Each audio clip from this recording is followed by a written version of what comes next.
సత్రేవ ప్రభరాభిరామసకృత్వశ్వాసనాశోభితం కాదు.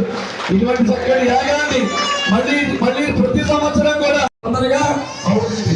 2-3 స్టార్లు ఏర్పాటు చేస్తున్నారు. చక్కగా అందరూ కూడా కడుపు నిండా భోజనం చేసి ఆ యజ్ఞ ప్రసాదం స్వీకరించి అందరూ కూడా స్వామివారి పార్వతీ మల్లేశ్వర స్వామి వారి అనుగ్రహాన్ని పొందండి. ఇంకా అంగబలం అంతబలం ధనబలం అనుకున్నాం కదా, ఇంకా సహాయం చేసేవారు ఎవరైనా ఉన్నా కూడా అలాగే కూడా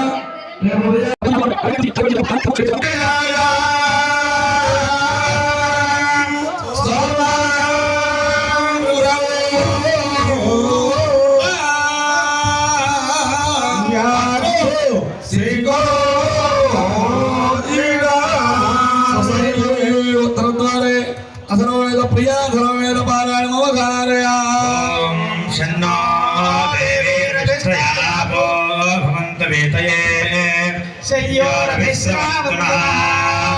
ఓం అనసూర్యముదయతాం ప్రత్యోతో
ఆవిడ లేకపోతే పరమేశ్వరుడు కాదు కదా, ఎవరు కూడా ఏమీ చేయలేరు. శక్తి అంటే ఏమిటో తెలుసా?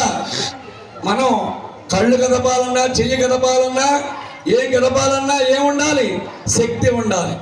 ఆ శక్తి లేకపోతే మనకి శక్తి లేదురా, నడవలేకపోతున్నారా అంటారు. ఆ శక్తి అంటే ఎవరు? అమ్మవారు.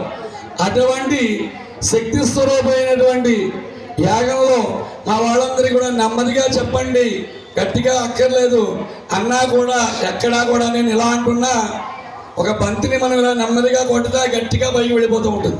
అలాగా ఎంత నెమ్మదిగా చెప్పమన్నా కూడా నేను వద్దని వాళ్ళు ఇంకా పెరిగిపోతూ ఉంది ఆ ప్రెషర్. అంటే అది మనం చెప్పమంటే చెప్పేటువంటిది కాదు, పలికించాలంటే ప్రతి అక్షరము కూడా నాభిలోంచి రావాలి. వేదం మీకేంటంటే 4 మంత్రాలు చదువుతారనుకుంటారు. వేదం చదవాలంటే మామూలు విషయం కాదు. ఎన్నో జన్మల మేము కూడా మీలాగే మీ జన్మలను ఎత్తి ఇక్కడికి వచ్చిన వాళ్ళమే. మేము కూడా అన్ని జన్మలు కూడా ఉంటాయి. మనం చేసేటువంటి పుణ్య పాపముల చేత జన్మలు ఉంటాయి. జన్మలు ఉండకుండా చూడు మహానుభావాని అని ఆయన్ని వేడుకోవాలి.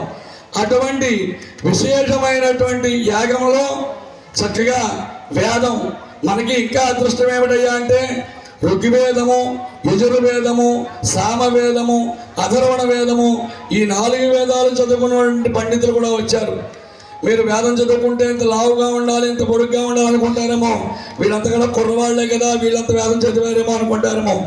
వేదానికి వయసు, శరీర ప్రమాణాలు అవి ఉండవు. వాళ్ళ యొక్క పూర్వజన్మ సుకృతం చేత 7వ ఏట నుంచే ప్రారంభిస్తే 15 సంవత్సరాలు అయ్యేటప్పటికి చక్కటి వేటపడులు జరుగుతారు. వీళ్ళందరూ కూడా దొరకడం కూడా మనకి ఈ ముహూర్తాల సూచనలో మన అదృష్టం. అది కూడాను స్వామి అనుగ్రహం. ఆ యొక్క అందులో భాగంగా ప్రతిరోజు కూడా ఒక విషయం పక్క వాళ్ళు బాగుండాలి అదే కోరుకోవాలి. మన కలియుగంలో ఎప్పుడు కూడా పక్క వాళ్ళు బాగున్నారు అంటే మన కన్ను ఎరిపెక్కకూడదు. పక్కవాడు బాగుంటే ఎప్పుడైనా 10 రూపాయలు అప్పైనా ఇస్తాడు, అప్పుకి వెళ్ళాలని కాదు. అలాగా ఎప్పుడూ కూడా అందరం బాగుండాలి, అందులో మేముండాలి. అదే మన ఒక నినాదం. అంటే ఎప్పుడు అదే అనుకోవాలి. సర్వే జన సుఖినో భవంతు. నేను ఒక్కడే బాగుండాలి, మా గ్రామం బాగుండాలి, మా గుడే బాగుండాలి అనుకోకూడదు. ఇంకోటి గుర్తుపెట్టుకోండి, ఇంతమంది గురించి చెప్తున్నారు. తిరుపతి వెళ్ళి 15 రోజులు 4 రోజులు సేవ చేస్తున్నారు చాలామంది. అది కాదు, మన గ్రామంలో గుళ్ళు ఏమున్నాయో చూసుకోండి. కృష్ణాలయాలు, అమ్మవారి గుళ్ళు ఏమున్నాయో చూసుకోండి. నెలకు 1 రోజు మీరందరూ అనుకోండి. ఆడవాళ్ళు తలుచుకుంటే చేయలేనిది ఏమీ లేదు. ఎందుకని? ఆడవాళ్ళని భూదేవితోడికి వచ్చారు సమానంగా. భూమికి ఎంతైతే ఓర్పు ఉంటుందో ఆవిడకి ఎన్నో మనం వేస్తూ ఉంటాం, కానీ ఏమీ అందే ఆవిడ చక్కటి ఫలితాలు, పళ్ళు అన్నీ అందిస్తూ ఉంటుంది. అనేక మంది చెత్తలు వేస్తూ ఉంటాం. అలాగే ఆడవారికి అంత ఓర్పు ఇచ్చారు.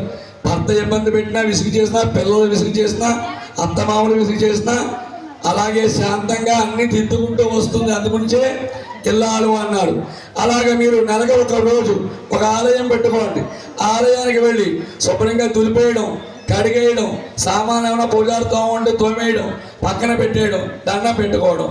అలాగా మన ఊళ్ళో మన గ్రామాలయాలు కూడా ఎప్పుడో పూజలు పట్టే చుట్టూ ఉంటాయి. ఎప్పుడో కళ్యాణం అయినప్పుడో ఎప్పుడో ఏడాదికి ఒకసారి తులుపుకుంటూ ఉంటాం. అలా కాకుండా మనం తిరుపతి వెళ్తే అంత సేవ చేస్తే ఫలితం వస్తుందో అటువంటి ఫలితం మన గ్రామంలోనే కూడా వస్తుంది.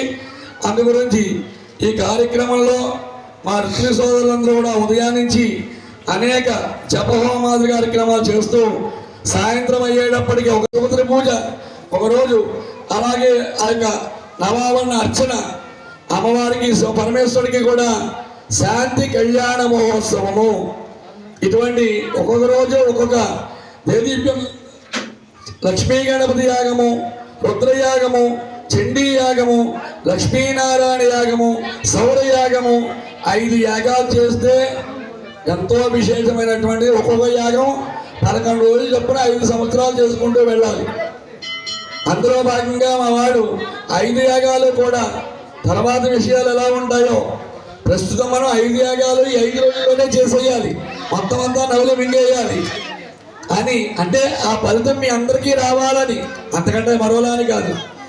ఆ 5 యాగాలు ప్రతినిత్యము కూడా మా అందరి చేత ఆ టైం ప్రకారంగా ఆ దేవతలు ఏవైతే చెయ్యాలో ఎక్కడ ద్రవ్యంలో కానీ మంత్రంలో కానీ మీరందరూ కూడా వచ్చి ఎటువంటి లోటులు లేకుండా చాలా దేదీప్యమానంగా ఈ కార్యక్రమాన్ని జరిపించుకున్నాం. 5 రాత్రులు కూడా పూర్తయ్యాయి.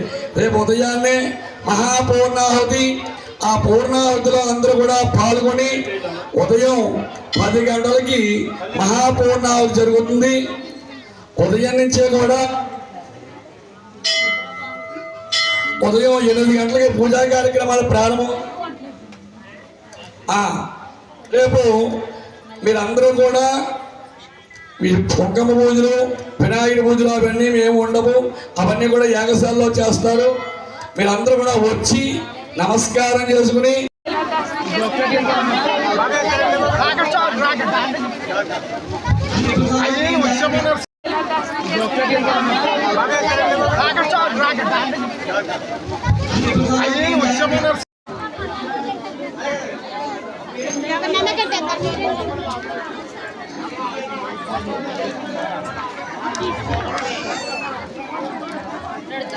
బయట